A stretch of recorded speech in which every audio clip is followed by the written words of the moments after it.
عزیز طلباء و طالبات اور دوستو، آج ہم صبح سے لے کے شام تک دنیا کماتے رہتے ہیں، صبح سے لے کے شام تک دنیا کے پیچھے پڑے رہتے ہیں، کھانا پینا سونا، بس ہم یہی کام کرتے رہتے ہیں۔ کیا ہمیں معلوم ہے کہ ہم دنیا میں کس وجہ سے آئے ہیں؟ ہمیں دنیا میں کس لیے بھیجا گیا ہے؟ ہمیں دنیا میں بھیجنے کا کیا مقصد ہے؟ کیا ہمیں اس چیز کا معلوم ہے؟ اللہ نے جس دنیا کے پیچھے پڑے رہتے ہیں، اللہ رب العزت قرآن مجید میں اس دنیا کے بارے میں ارشاد فرماتے ہیں، وَمَا الْحَيَاةُ الدُّنْيَا إِلَّا مَتَاعُ الْغُرُورِ، یہ دنیا صرف اور صرف دھوکہ ہے، دھوکے کے علاوہ کچھ نہیں ہے۔ آج ہم اس ویڈیو کے اندر اس بارے میں بات کر رہے ہیں کہ اللہ رب العزت نے ہمیں دنیا میں کس مقصد کے لیے بھیجا۔ اللہ رب العزت قرآن مجید میں ارشاد فرماتے ہیں، وَمَا خَلَقْتُ الْجِنَّ وَالْإِنسَ إِلَّا لِيَعْبُدُونِ، ہم نے جنوں کو اور انسانوں کو فقط اپنی عبادت کے لیے بنایا۔ انسان کی زندگی دو مرحلوں میں تقسیم کی گئی ہے، ایک دنیا کی زندگی کے مرحلے میں تقسیم کی گئی ہے، ایک آخرت کی زندگی کے مرحلے میں تقسیم کی گئی ہے۔ اور دنیا کی زندگی مختصر زندگی ہے، تھوڑی سی زندگی ہے۔ قرآن مجید میں ہے، جب قیامت کے دن کافروں سے اور مجرموں سے پوچھا جائے گا کہ تم نے دنیا میں کتنا وقت گزارا، تو مجرمین سوچیں گے اور کہیں گے، یا اللہ ہم نے صرف دنیا میں ایک دن گزارا ہے۔ بعض لوگ کہیں گے صرف دنیا میں آدھا دن گزارا ہے۔ اللہ رب العزت ارشاد فرمائیں گے قیامت کے دن کہ کیا تم نے آدھے دن کے لیے یا ایک دن کے لیے بھی میری نافرمانی کی اور مجھے ناراض کر کے آ گئے ہو؟ مفسرین دنیا کی زندگی کو آخرت کی زندگی کے ساتھ کمپیئر کرتے ہیں۔ اگر زمین اور آسمان کو ریت کے ذروں سے بھر دیا جائے، 1000 سال کے بعد ایک پرندہ آئے، اس دنیا سے ایک ریت کا دانہ اٹھا کر لے جائے، تو پھر 1000 سال کے بعد ایک پرندہ آئے ایک ذرہ اٹھا کے لے جائے، اس بات کی امید ہے کہ ایک زمانہ ایسا آئے گا، ایک دن ایسا آئے گا، زمین اور آسمان کے درمیان میں جو ریت کے ذرات بھرے ہوئے ہیں ایک نہ ایک دن ختم ہو جائیں گے۔ لیکن آخرت کی زندگی ایسی زندگی ہے جو نہ ختم ہو جانے والی زندگی ہے۔ عزیز طلباء و طالبات اور دوستو، ہمیں آخرت کی زندگی کی تیاری کرنی ہے۔ آپ اندازہ کریں، رسول اللہ صلی اللہ علیہ وسلم صحابہ کی آخرت کی اتنی زیادہ فکر کیا کرتے تھے۔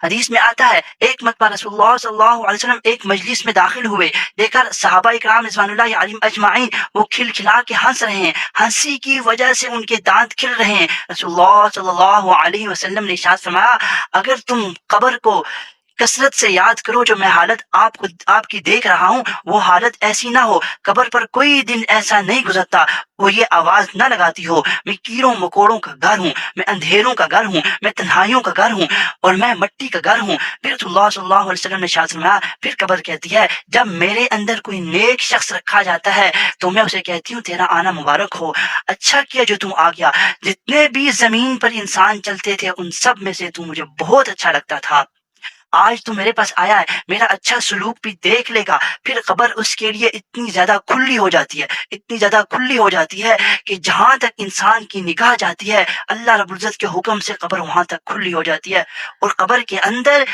اللہ کے حکم سے جنت کی کھڑکی کھول دی جاتی ہے، جس سے جنت کی خوشبوئیں اور ہوائیں اس شخص تک آتی رہتی ہیں۔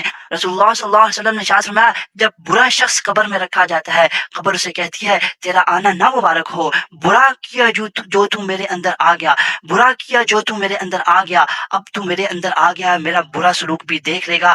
پھر قبر اس کو ایسے دباتی ہے کہ اس کی پسلیاں ایک دوسرے میں گھس جاتی ہیں جیسے انسان کی انگلیاں ایک دوسرے میں گھس جاتی ہیں، اس طرح قبر اس کو دباتی ہے، اور یہ اس کے ساتھ سزا بار بار جاری رہتی ہے۔ قبر اس انداز میں اس کے ساتھ سلوک کرتی ہے۔ تو رسول اللہ صلی اللہ علیہ وسلم نے ارشاد فرمایا، اگر تم موت کو کثرت سے یاد کرو تو اس طرح آپ ہنس ہنس کے زندگی نہ گزارو بلکہ آخرت کی فکر میں زندگی گزارو۔ رسول اللہ صلی اللہ علیہ وسلم نے ایک جگہ پہ اور ارشاد فرمایا، الکیس من دان نفسه وعمل لما بعد الموت والعاجز من اتبع نفسه هواها وتمنى على الله۔ رسول اللہ صلی اللہ علیہ وسلم نے ارشاد فرمایا، عقل مند شخص وہ ہے جو اپنی زندگی کا محاسبہ کرتا رہتا ہے اور موت کے بعد آنے والی زندگی کی تیاری کرتا رہتا ہے۔ والعاجز من اتبع نفسه هواها وتمنى على الله، بیوقوف شخص وہ ہے جو اپنی خواہشات کی پیروی کرتا ہے اور اللہ سے لمبی لمبی امیدیں باندھتا ہے۔ رسول اللہ صلی اللہ علیہ وسلم نے یہ بات اس لیے ارشاد فرمائی، ہمیں چاہیے کہ ہم ہر وقت آخرت کی تیاری کرتے رہیں۔ اللہ رب العزت قرآن میں ارشاد فرماتے ہیں، کل نفس ذائقۃ الموت، ہر شخص نے موت کا مزہ چکھنا ہے، کوئی شخص ایسا نہیں ہے جس پر موت نہ آئے، ہر شخص پہ موت کو آنا ہے۔ آپ اندازہ کریں، دنیا میں آنے کی ترتیب ہے، پہلے دادا آتا ہے، پھر باپ آتا ہے، پھر بیٹا آتا ہے، اسی طرح آگے نسل چلتی جاتی ہے. یہ دنیا میں آنے کی ترتیب ہے، لیکن دنیا سے جانے کی کوئی ترتیب نہیں. کتنی بار ایسے ہوتا ہے کہ باپ موجود ہوتا ہے، بیٹا چلا جاتا ہے، دادا موجود ہوتا ہے، پوتا دنیا سے چلا جاتا ہے. کتنی بار آپ نے ایسے مناظر دیکھے ہوں گے. لہٰذا ہمیں چاہیے کہ ہم موت کو کثرت سے یاد کیا کریں. آخر میں آپ کے سامنے حضرت عمر رضی اللہ تعالیٰ عنہ کا ایک واقعہ بیان کر دیتا ہوں. آپ اندازہ کریں، حضرت عمر رضی اللہ تعالیٰ عنہ کی جب خلافت کا دور آیا، انتہا درجے کا انصاف تھا، اور حضرت عمر رضی اللہ تعالیٰ عنہ اتنا زیادہ فکر کیا کرتے تھے اپنے رعایا کی کہ راتوں کو اٹھ کر گلیوں میں گشت کیا کرتے تھے.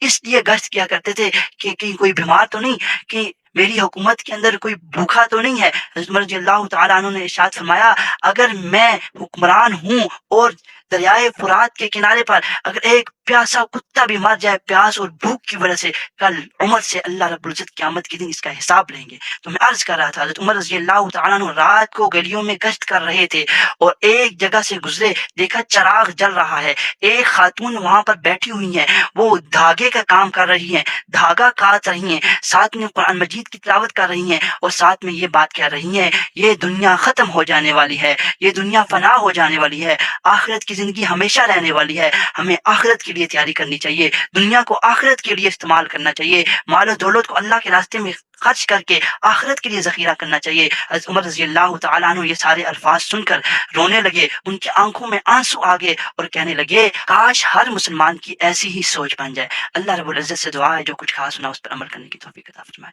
وما علینا الا البلاغ المبین.